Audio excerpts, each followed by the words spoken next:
Sa mga nagko-comment mga idol na kung paano kami maghanay ng lambat, ito na yung inaantay nyo.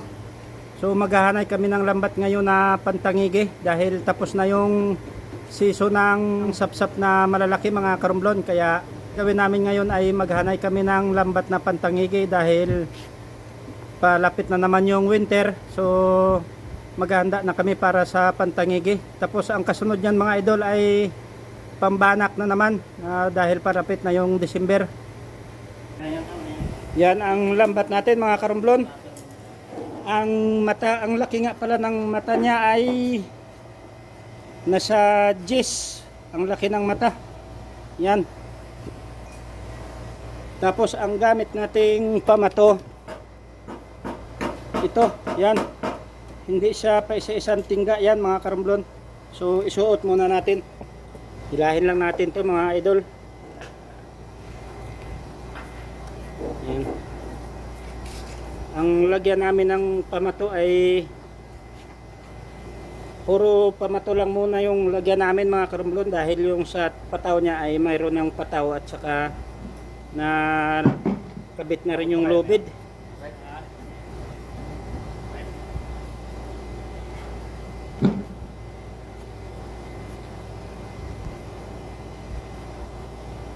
Ang mata nga pala nito mga karumblon ay 250 mula sa pataw pa ilalim papunta sa batuhan.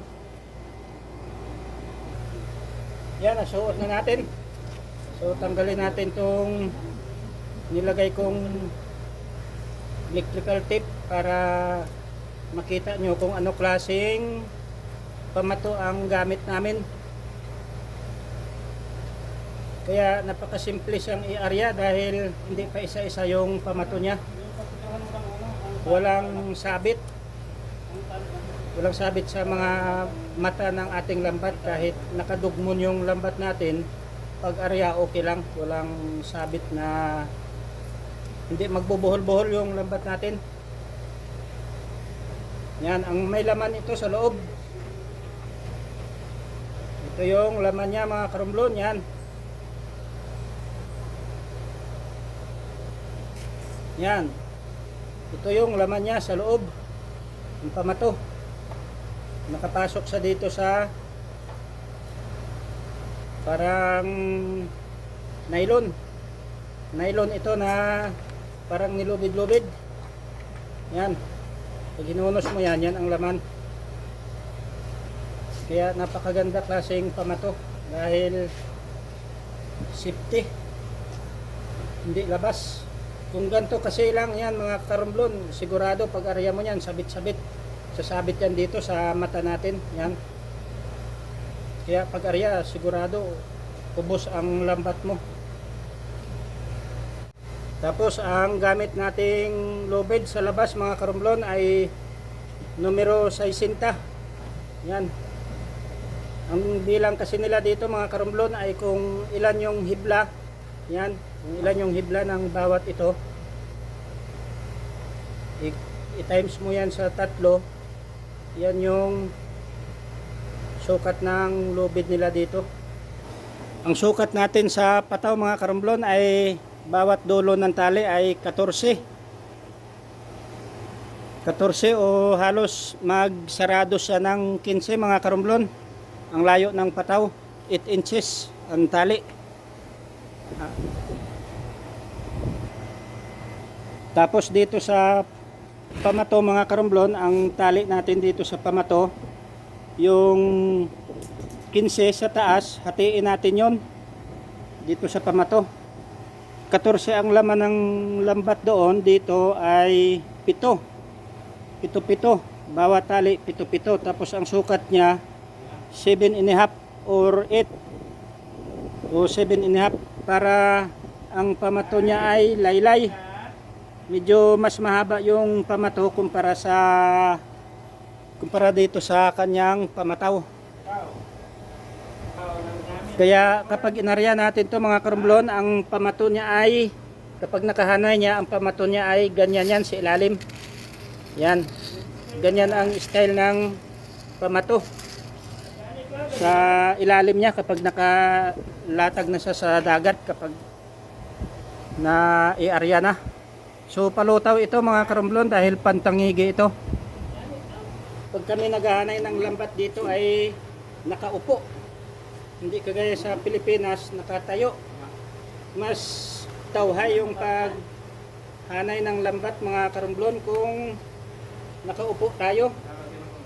Dahil para lang tayong relax ang ano natin pagtrabaho. Dito sa una mga ka-idol ay nilagyan ko siya ng dalawa. Dinubli ko yung dalawang lambat. Yan o. Dahil andito yung dulo, malapit ditong mapunit kapag magkubrada. So dalawa, tatlo ang nilalagay kong lambat dito. Madali lang to mga karumblon. Ang isang lambat ay halos isang araw. Dahil mahaba yung lambat na to. Straightan ito, dalawang lambat. Ginawa na lang, inisa na lang ang haba niya.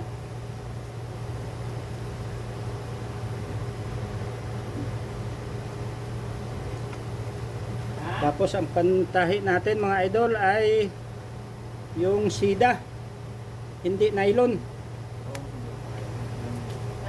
Dali lang, patayong ko nanay, patayong ko. Yan, ang sukat ng ito, yung lansang hanggang dito sa dulo ay 7.5 ang layo. Tapos maglalagay tayo ng 14 mata. Tapos maglalagay tayo ng 7 mata. Bilang tayo dito, 1, 2, 3, 4, 5, 6, 7. So dito tayo sa 7 magtatali. Yan. Tali tayo dito sa 7. 7.5. 7.5 to mga karumblon. Yan.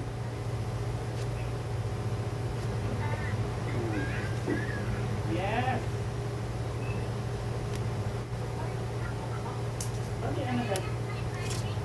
Ayan. Tapos putulin. Ganon ang ganon. 500. Bilang ulit tayong 7. Bilang ulit tayong 7 ha. 1, 2, 3, 4, 5, 6, 7. So, ganon na ng ganon. Hanggang sa matapos natin.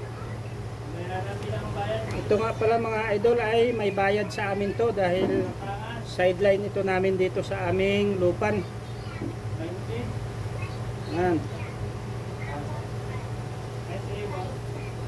500. Bawat nagagawa kami ng lambat dito ay may bayad na 200 dahil ito ay Alam mo man ang 500. sideline. Kahit wala kaming trabaho, dito mga idol ay kumpleto ang sweldo. So ngayon wala kaming trabaho, may ginagawa kami, may bayad. Dahil hindi ito kasama sa aming kontrata ang paggawa ng lambat. Yan, ganun lang mga idol. Yan, nakatali na tayong dalawa. Bilang ulit tayong 7. 1, 2, 3, 4, 5, 6, 7, 8. Ganun lang. Yan. Ito ulit. Yan. Tapos higpitan lang natin siyempre para hindi siya palos. Mas mabilis magtahi ng maghanay mga karumblon kung nakaupo. Pag nakatayo kasi tayo mga karumblon, ang malimit, ang ginagawang sukatan ay yung haba ng sikuhan.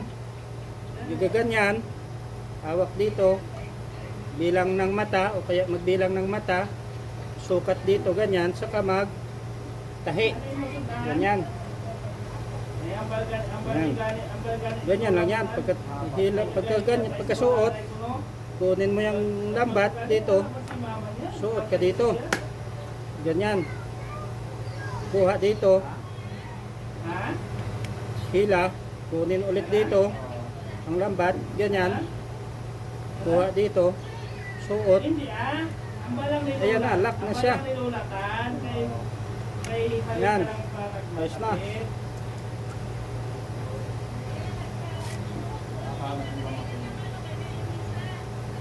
Kaya na mainit. Mainit, tapos ang imulit ko, dapat may tawid. Right?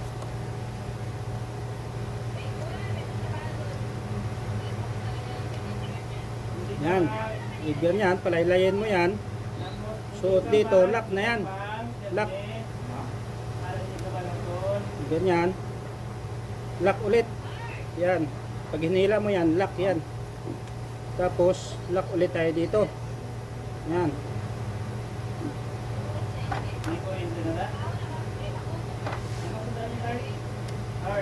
Yan, lock. Kuha. Suot, diretso. Hila, kuha. Yan, kuha. Suot, diretso. Hawak dito. Hila. Yan, tapos dahil hindi masyado malambot lang naman to, so ganonin lang natin. Yan. Ayos na. Ano na ba ako? Nabasa?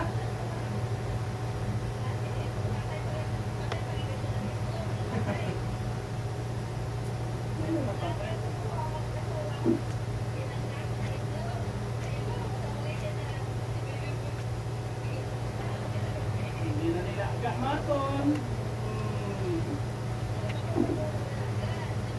Ay, wala ito ba?